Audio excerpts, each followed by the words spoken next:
I'll just speak the first minute or two to introduce guests, and then you take over.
Live. Abhijit, can you see me? Yeah, I can. Okay. For all the people join. One second. Okay.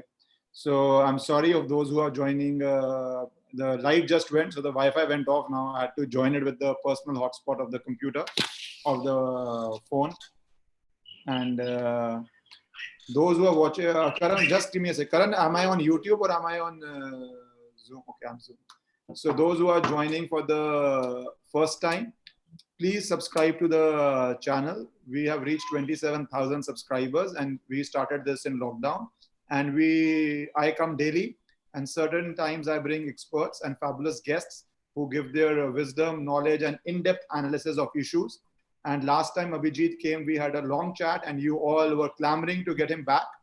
And an issue cropped up on which he is a world-class person to come and speak. That is the new map issued by Nepal. So we will discuss the dynamics of why that new map has been issued, what's happening. And also I will discuss with him a bit on why this is off the Nepal of citizenry, why the elite class in Nepal or a Shahid Afridi in Pakistan or a Manisha Koirala in Nepal supports their government blindly, whereas in India, we are very generous when it comes to not supporting the government. So because public perception in strategic issues is also very important. So all of you watching, please subscribe and please share. And now I will invite Abhijit to please come on, and you can see him. Abhijit, you are live now. Jai Shri Ram. जय श्री राम तो हो गया है, अब हर हर महादेव का time है. हाँ, sorry, her her Mahadev, that's it. जय श्री राम तो हो चुका है. वो तो हो गया. आज कुछ मिला है पर वो हो चुका है. हाँ, वो अयोध्या तो बस झांकी है, काशी मथुरा बाकी है. So Abhijit, this suddenly map gets released by Nepal. Why do you think this happened, and what's been playing? What's the story behind it? What's the developments behind it? Okay, so this thing about the current Prime Minister KC Oli, his full name is KC Sharma Oli. ठीक है ना? In a state where non-Brahmins mostly hold power, this man is unusually a Brahmin. And he is unusual in the Communist Party side of things because he tries to play every single card he can. When he's talking to the Hindu Mahasabha, the VHP and the RSS, he keeps playing up the Brahmin card. He says, ki main Sharma hu, mere ko madad karo, I am not your enemy, and things like that. When he talks to the average Nepalese person, he keeps playing this completely ultra-nationalist tune. Nepalese pride, everything Nepal, Nepal, Nepal. In this particular case, and of course he's a communist, so he's also very deadly.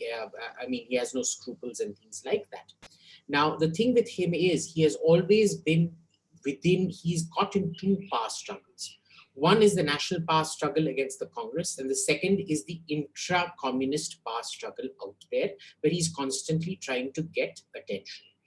Now, his government, because if you look at what's happened to prime ministers in this last 3-4 years, you'll see that the Communist Party of Nepal, the Communist Coalition of Nepal, there are several communist parties in Nepal, they've gone through prime ministers like you'd go through samosa on a rainy day.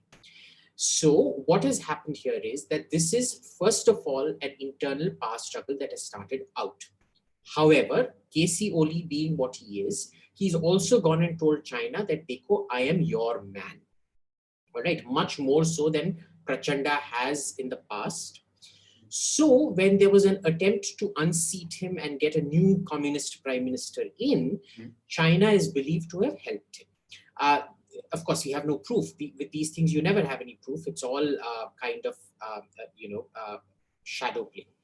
However, the very surprising thing out here is the Chinese ambassador to Nepal. She is an Urdu expert. She's a Pakistan expert and an Urdu expert. And in many things with Nepal, especially with this particular ambassador, what happens is the Chinese are taking a back seat and they are mostly depending on Pakistani advice on how to manipulate Nepalese politics. And the Pakistanis are much better at manipulating Nepalese politics than the Chinese are, right? This is point number 2. Continuing point number 2 is the fact that why was this particular lady chosen to be ambassador to Nepal? Think about it. Why is an Urdu expert? What does Urdu have to do with Nepal? They don't speak Urdu in Nepal. So she was chosen very, very specifically for the linkages she's built up with the Pakistani intelligence community over a very long time. And she's very well respected by Pakistani intelligence as well. Okay. So she's very much it is a Chinese game being played through Pakistan because Pakistan has much deeper assets out there, even though the Chinese have more money. And the problem with Chinese assets is they're transactional assets. They will throw money at you and you play their tune. Pakistani assets are much deeper. They've built up a symbiotic relationship over years. So this is point number 2 of what has been happening in Nepal. Point number 3, the really significant thing here is, I want you to look at this tweet. This tweet came out by Rajnath Singh on the 8th of May. And this is critical to what we are going to discuss out here. I'm going to bring up my phone on the screen. And okay. Yeah. See this, or is it reversed? It's reversed. You can't really see it. Delighted to inaugurate the link road to Mansarovar Yatra today. Correct. Yeah. Right. So he put this up with these pictures, with these images, and he congratulated the Border Roads Organization for building this road, okay, into Nepal. Now, you look at the first reply to it on the 13th by this chap called whatever. He says, Lipule is Nepal back off India. Okay. Right. So I want to now show you the geographical context that we are talking about. Because this is very important. This is a video that I'm going to play for you. Yeah.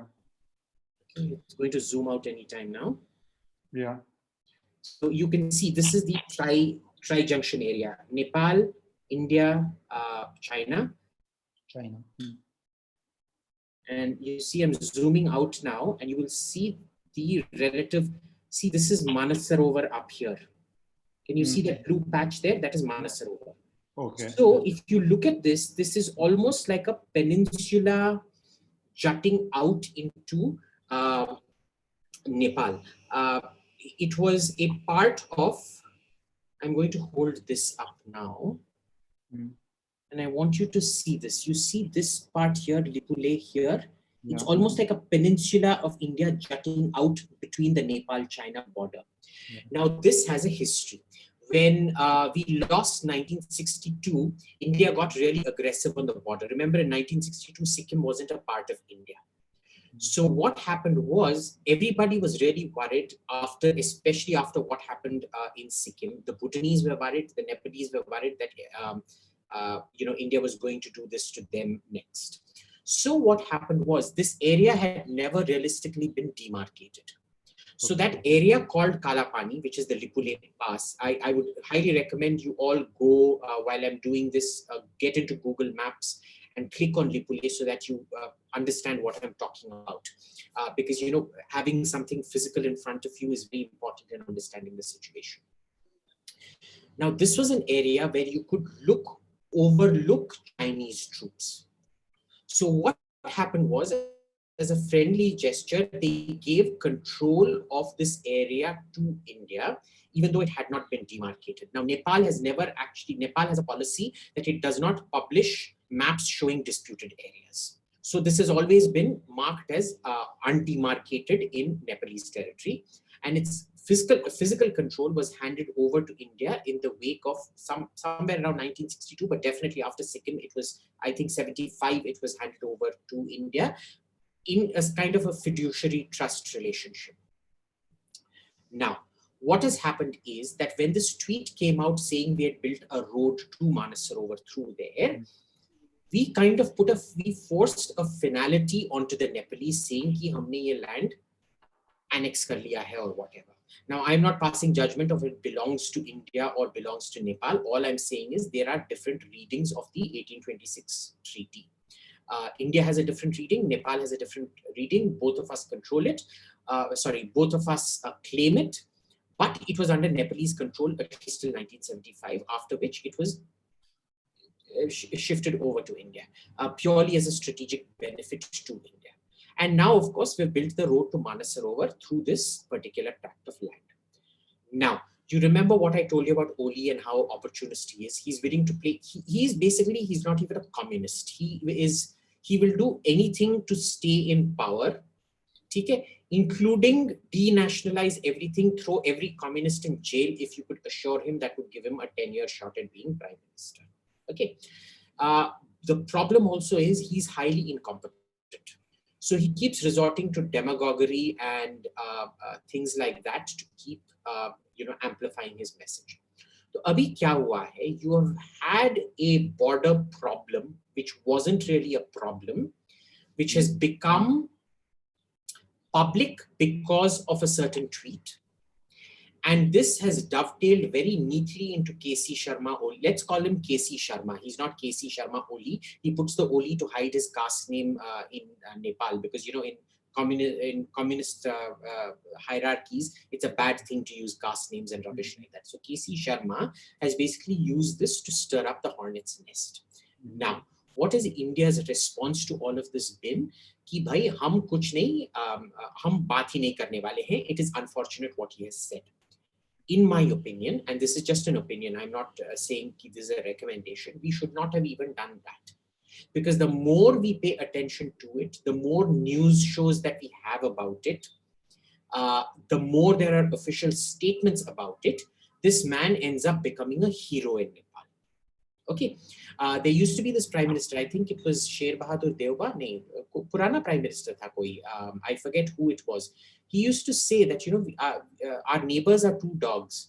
The one to the north bites, but it doesn't bark. The one to the south, it keeps barking, but it never bites. Now, so, they will always go hammer and tongs at India, keep foul-mouthing India, because they know India will never do anything to them. They will never dare say anything about China ever.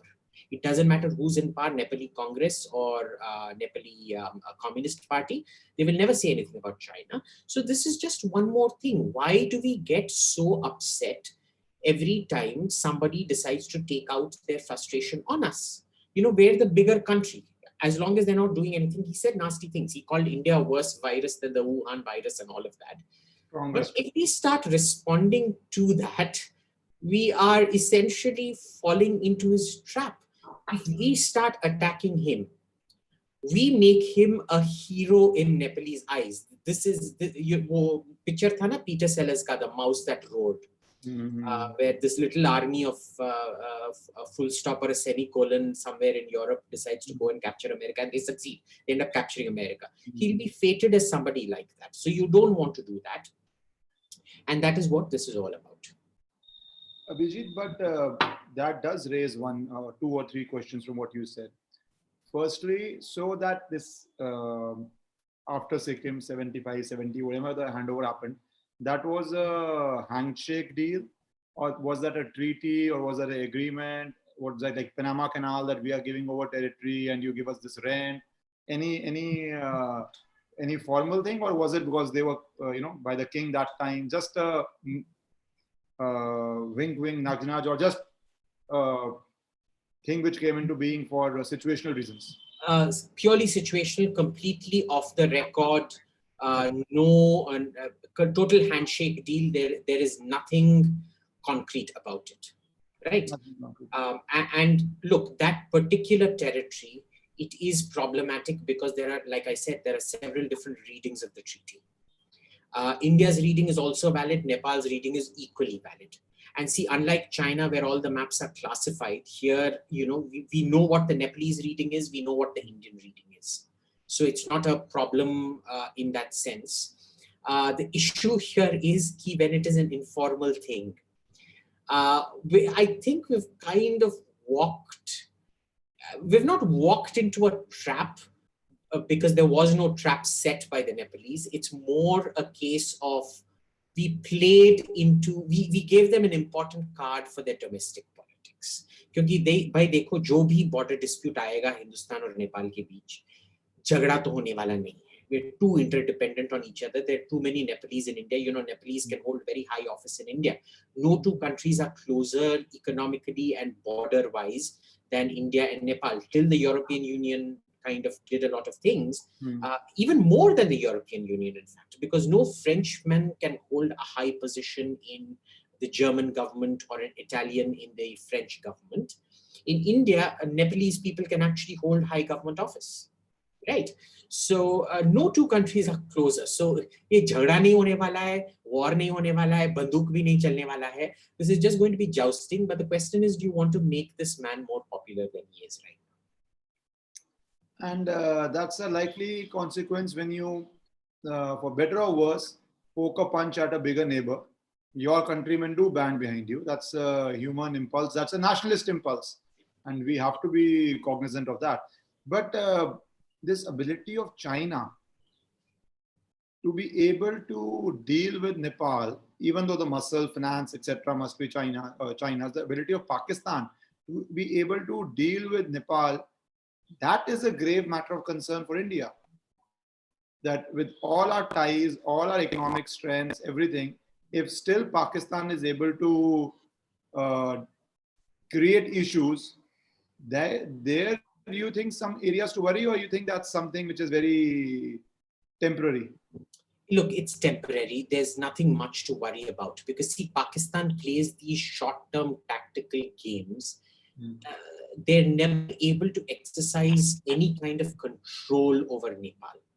At best, what they can do is a bit of bribery and things like that. Unlike, say, for example, the way we can influence Afghanistan. If you look, we have no land border with Afghanistan technically. On maps we do, but then we all know our maps are kind of fiction. But what happens out here is, you look at the last 70 years of Afghanistan's existence, except for that short period of Taliban rule, 1996 to 2001, 5 years. 5 years. Except for those 5 years, we have always had a government in Afghanistan that has been inimical to Pakistan and very, very friendly to India. Nepal has not been like that. We have had our ups and downs with the Nepalese, but on average, Nepal has always been closer and much more integrated with India than it ever has been with Pakistan. And a lot of this has to do with the fear of China as well, right?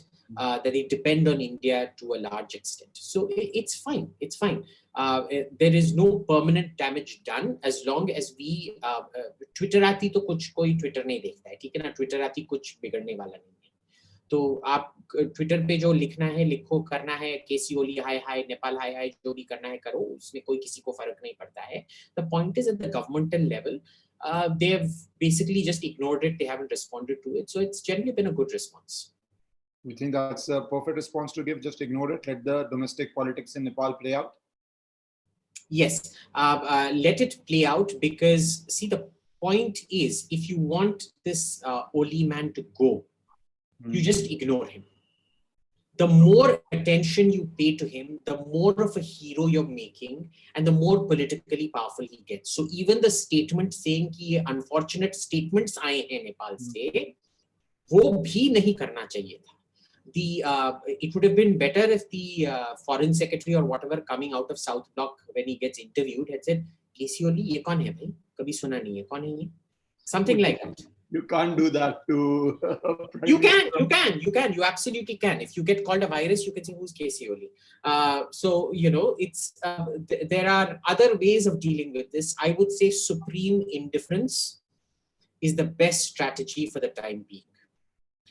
That will get rid of Oli. Do you see Nepal has increasingly come in the communist grip? Do you think the cycle could turn from being a Hindu country to being in grip of communists? Do you see any change in the cycle, or you think it's gone towards the path of communism irreparably, irreversibly? It's gone towards communism irreparably, unfortunately. See, it was a Hindu country. Remember, when they abolished the monarchy, they also stopped being a Hindu country. And the communists frequently bring up Muslim oppression in Nepal. उधर क्या riots हुए हैं, कभी कुछ नहीं हुआ है, but still, this is what communists thrive on, victimhood. So what they're doing is they're basically pitting the much poorer Tarai folks, not poorer, they're more, dispossessed, because it was always the hill nobility and the hill elites that controlled everything. They've played on a lot of victimhood complexes. And when you have a poor country like Nepal, it's very easy to find a sense of victimhood, to find gripes, to, talk up and things like that. Could we have prevented it? I really don't think so. I don't think we should have ever really intervened in all of this. Unfortunately, the problem is we also get our fingers dirty in Nepal, and then we end up paying the price for it. But this is a manageable situation, because ultimately Nepal communists aren't terribly communist in the first place. Will they get there eventually? There is that fear. Certainly Oli is one of those people. Oli reminds me a lot of Mao Zedong.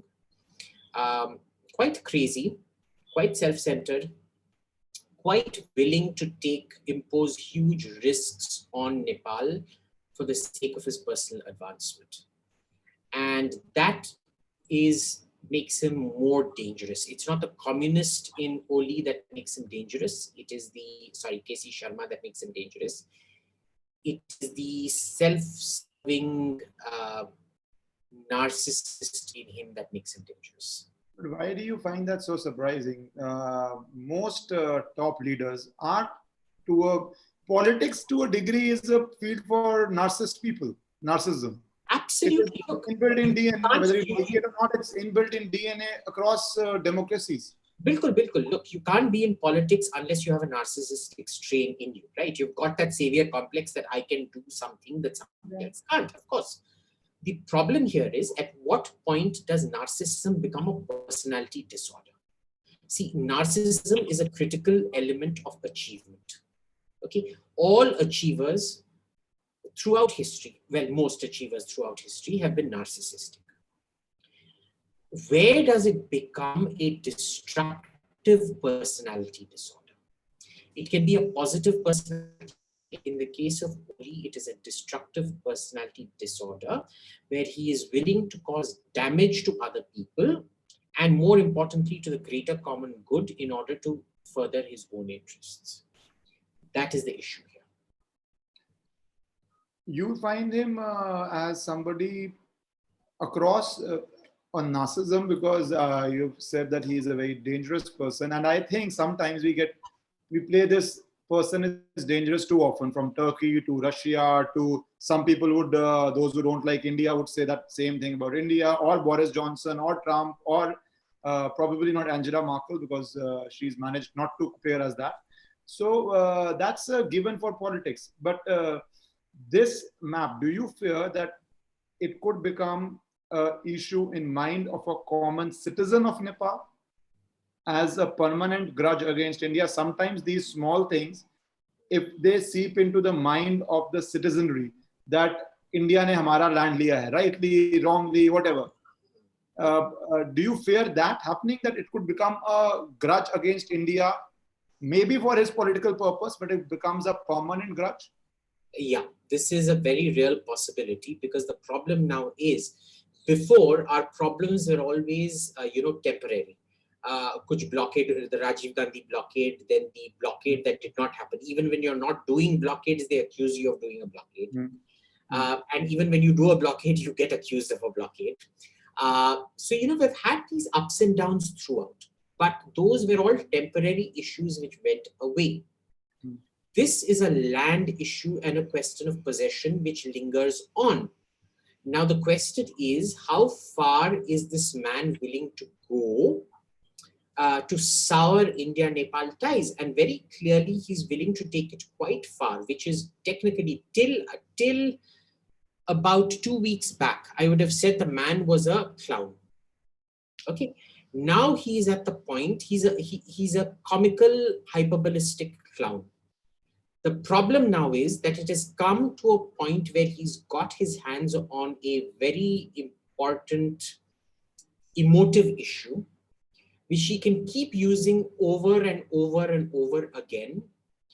And this is the jack that Pakistan and China have been looking for a very, very, very long time. It isn't the first time that they've tried to raise this issue, by the way. This is the jack that they have he's given Pakistan and China the USP to keep him in power. He has also given himself a lease of political life, and in so doing, he might end up destroying the relationship with India irreparably. But the problem now is the cat is out of the bag. Nobody spoke about this since 1975 at least. There were whispers here and there, but nobody actually spoke about it. But now unfortunately, it's out in the open. It's gotten too much traction. It's got too much publicity. Putting it back into the box might be quite difficult. The problem with demagogue is that they do know the pulse of the people. They do know how to create an issue. For better or worse, they have that unparalleled ability to be able to do that. And Zameen ki ladai, land dispute, is historically being the biggest dispute. But do you think India never does it? That's the story we go with. But do you think India needs to interfere and lead to a political change? Do you think they have the ability first?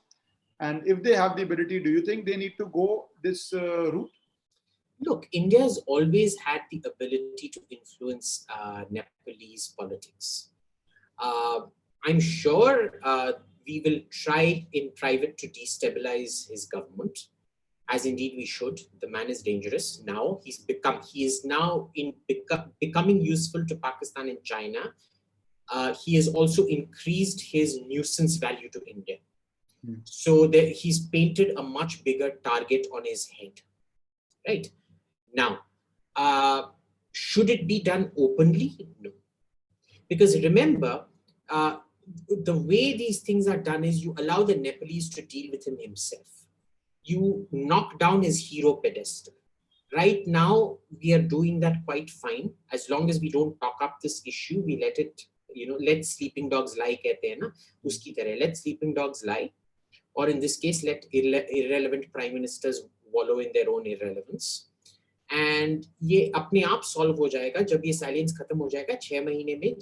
The way the politics of the Communist Party itself, the Communist coalition rather, is structured in Nepal, he will automatically be replaced. So don't worry about that. He's going. The problem is, what if after this, every single prime minister of Nepal starts playing on this? It becomes an ideological issue, yeah. That you think, but most of the Nepalese politicians have a lot of assets in India. Do you think government would be making any move on them? Wink, wink, nudge, nudge, not a move, but a suggestive thing that how US uses its power, that all the world assets are with us. Something on the direction you see, or you think it is just hands off, jo kar rahe hain, karne do, dekhenge kya hota hai? Look, let's not talk about these things because, you know, the moment a Nepalese channel picks up on this, it'll become an issue. We're not in government, so doesn't. Yeah, we're not in government, but, you know, it's best we don't talk about these things. Let's just say, let's put it this way. India has more tools to play with in Nepal than anybody else does for the time being. So China and Pakistan can gain temporary victories, but they will always remain temporary victories. But of course, it depends on how well we play this. We can do it in a ham-fisted way. I'm not seeing it going in a ham-fisted way. I think we're doing the right thing. In fact, I think the statement was a bit, wo statement bhi nahi aana chahiye tha. Completely. Just been no comment, or they should have just briefed the correspondents and said, take away.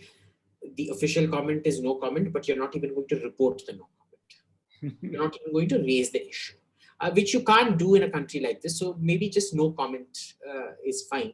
But, you know, when you say it's an unfortunate comment, when this man has been so vitriolic, it knocks him down several this thing. You deny him his hero moment. He can't be Rajnikant who's come to save the world from destruction, or Frodo Baggins taking the ring to Mordor or whatever. Basically. Okay, now last question. This is not political, but I just noticed Manisha Koirala suddenly jumping into the debate. Somebody who's made a career in India, made money in India, schooled in India, as we saw Mr. Suraj's tweet. I was saying that he was saying that since 77, she's been studying in Delhi.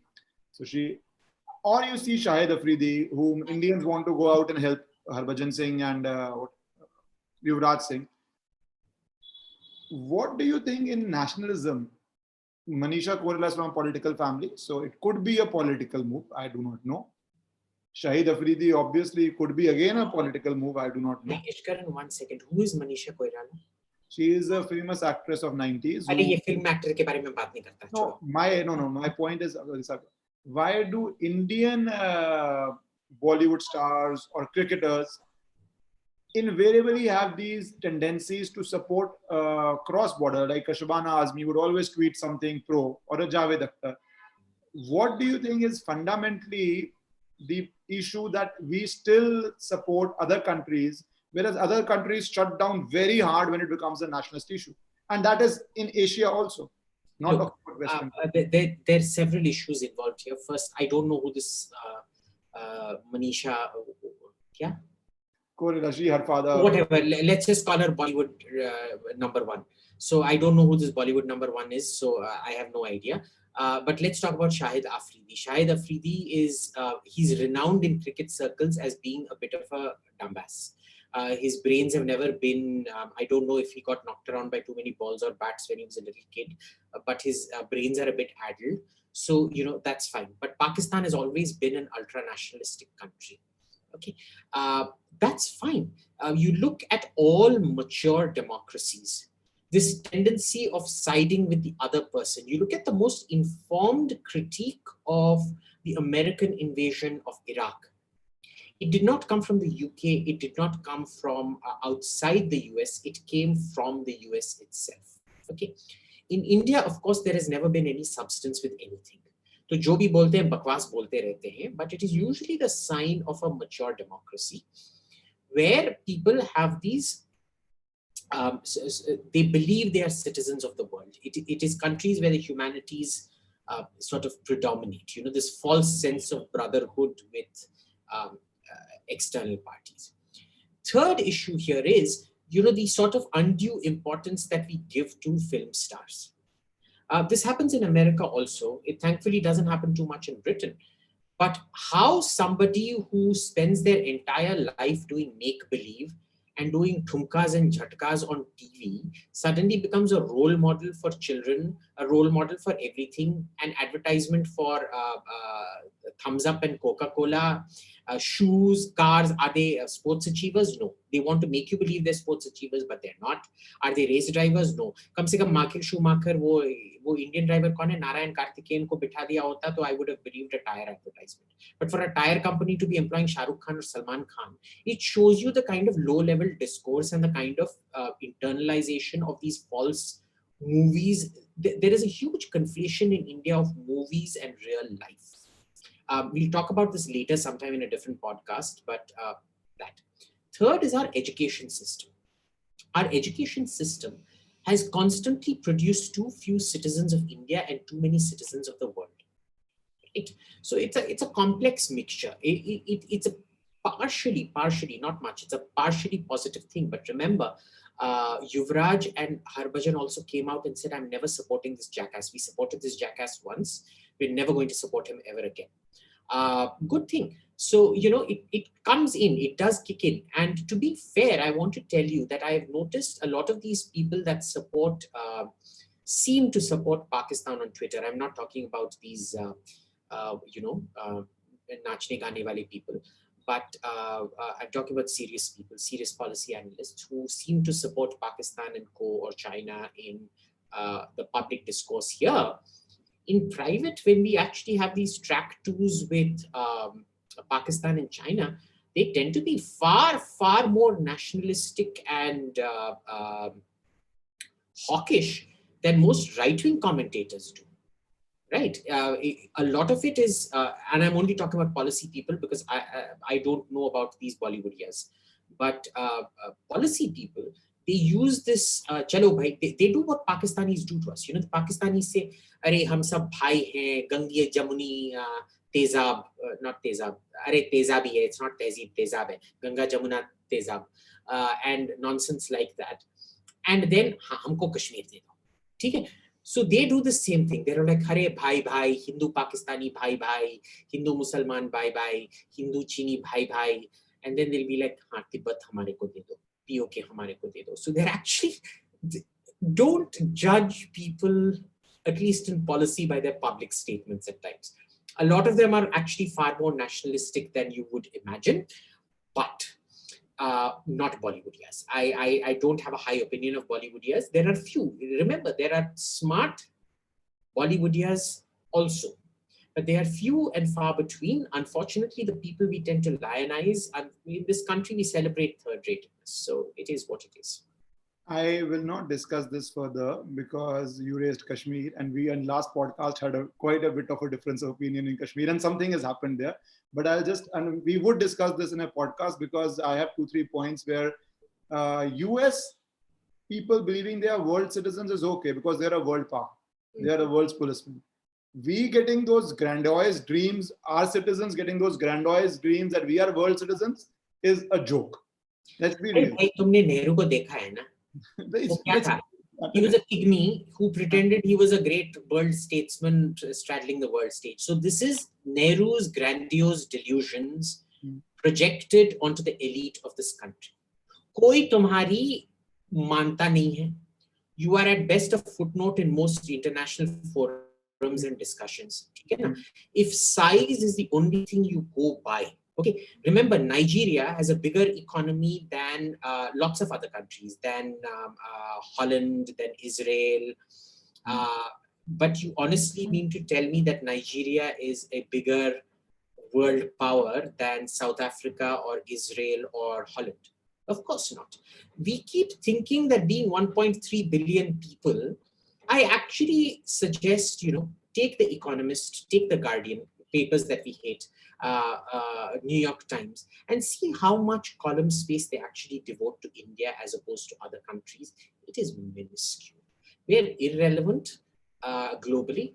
We like to talk things up, which is why everybody's saying something good about India. वो 2 टके का एक पान वाला होगा New York में जिसने बोला India my Motherland, we will immediately make him गोरा होगा, तो हम बिठा के, because we've got this color inferiority complex, हम बिठा के बोलेंगे देखो न्यूयॉर्क के पान वाले ने बोला कि वो पान बेच रहा है, ग्लोबल हिंदुइज्म का विश्व वासुदैव कुटुंबकम ब्ला ब्ला ब्ला, पान is the next super food, पान इज द न्यू किनवा, ये सब करके बकवास करते रहेंगे. ये सब छोड़ो भाई, ये ना I will not get into this debate because this is, but on Kashmir, last topic I want to cover Kashmir, because in the last podcast we did discover, and we were talking that 370, great step.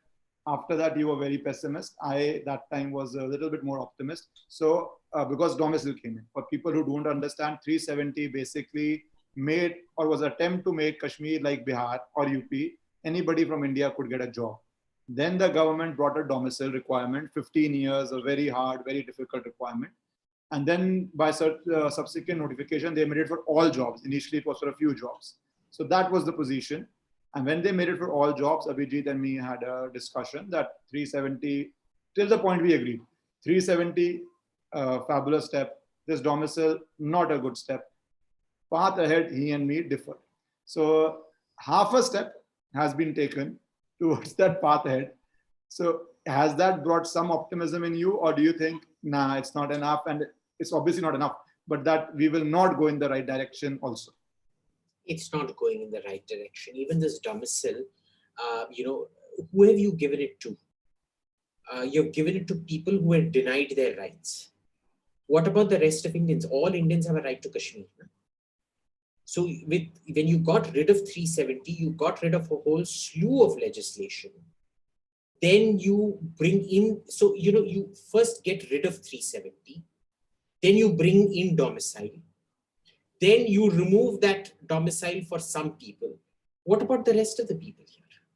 How are you going to change the nature of the Kashmir Valley? Because let's face it, it is a demographic problem. That is the root of it. So, this is the worst kind of third-rate politics that I've seen. If you noticed, I never even tweeted about it. It isn't even worth commenting on. It's a useless piece of paper. वो तो toilet paper भी ज्यादा मान्यता रखती है. I don't place any store in this. This is, we are reversing all that we achieved on the 5th of August. Shameful, but it is what it is. You don't see it as half a step forward, which will later lead to a squeeze of domicile requirement to maybe 6 months, 1 year, 2 years, as some other states have. You don't see that they are trying Why bring in the requirement in the first place? See, this is the time when there is absolutely no opposition in the valley. This is where you enact legislation. The moment you let people out and then start watering things down, you're basically inducing riots. You're incentivizing people to come out and riot about these things. Mishandling through and through. Right? After 5th August was beautifully handled. Uske baad, whatever has happened this year on Kashmir, screw up after screw up after screw up after screw up. There is absolutely nothing positive about it. And mind you, this is going to come back to bite us. I had predicted on 5th of August that, terror was, not 5th of August, 5th September, about a month after, when I went to Kashmir and did my ground reconnaissance out there. Because, I never trust newspapers. I always want to go to a certain place, see certain things firsthand. I had said, violence is going to spike for 2 years after lockdown is lifted. And this is a good thing because you're getting rid of all the terror elements out there. Now that assessment remains, except that it is not a good thing anymore because that terror will spike. But you're getting none of the benefits of that terror spiking, because there the terror spike had a certain meaning that you were basically bringing out all the malign elements and killing them, the violent elements. Here, you've basically incentivized them, you've given them a political concession already. So now they're fighting at a different goalpost now. Okay? So it is an anatomy of failure. मेरे को इतना घृणा आती है बोलते, I'm just resisting spitting on the screen right now. I can understand you are getting upset at what has happened because you feel we have basically washed away the gains of 370 and we are entering into a worse territory because their goal is now a higher pedestal. this is something domicile 1 year requirement. If a lot of protest had happened, things had gone bad, we may have considered, or you think this should have never been on table, no matter what. We have made the move, we stick to it. Now is the time to have zero tolerance and crush if anything goes out of hand. If they do violence, crush it. But stick to it and don't bring domicile. That's your position on it? Yeah, I think the look, every state has some kind of domicile. Delhi में ना land खरीदने के लिए, business चलाने के लिए domicile required नहीं होता है. You have very mild domicile. You need to have been a resident of Delhi for 2 years to get admission into DU and things like that. And that is also only 85%. ठीक है ना, बाकी 15% can be from anywhere. But here, the kind of domicile you've introduced, what was the need for it? See, I understand you introduce a domicile for a certain need. What was the need here? There is no politics happening in the valley. किसको खुश रखने के लिए तुमने किया है? रिश्वत लेके किया है? कोई क्विड प्रो क्वो था क्या? रिश्वत लिया? किसी से लैंड मांगा? किसी ने तुमको लैंड दिया? It is a you know, this French politician used to say, Talleyrand, he used to say, it's worse than a crime, it's a blunder. So what has happened is worse than a crime, it's a blunder. Okay, and everybody's going gaga, gaga, gaga because they don't even understand what the hell domicile is. States have domiciles. Some states have much stronger domicile. Himachal, for example, the hill and tribal states will always have much stronger domicile requirements because they want to protect their unique culture. Here, the so-called unique culture, Kashmiriyat, which isn't even a Kashmiri word, by the way, it's stolen from Punjabiyat, is based on this entire unique culture nonsense. When they've ethnically cleansed what was unique about them. Right now, they are not unique at all. They're no different from Pakistan. They're no different from northern Syria in that sense, except they speak a different language. Okay, so complete rubbish. I reject this totally. We will have a separate discussion on Kashmir because I think now Kashmir has become a live topic again. A lot of people thought 370 may be leading towards a closure. So that's a separate debate. Today we wanted to discuss Nepal. So if any last words, Abhijit, before we wrap it up, if you want to speak anything on it, or we have covered it as per you, or just ignore it, topic to be ignored. Just ignore it. Just ignore it. Don't do anything about it. Don't pressure the government. कुछ मत करो. बस just ignore it. KP ओली भौंकता रहेगा, उसको भौंकने दो बस. यार जो भी सड़क पे कुत्ता भौंक रहा है, तुम जाके हर कुत्ते को ये करते हो क्या? भौंकने दो, भौंकने दो. Okay, so we ignore this topic, but Kashmir in the next podcast, or maybe mindset, we will discuss Bollywood elite mindset. I think that would be an interesting discussion. So we will do that sometime soon. Thank you, Abhijit, so much for your time and your expertise. Thank you. Har Har Mahadev. Well, Acha, I've got to run, huh? Yeah.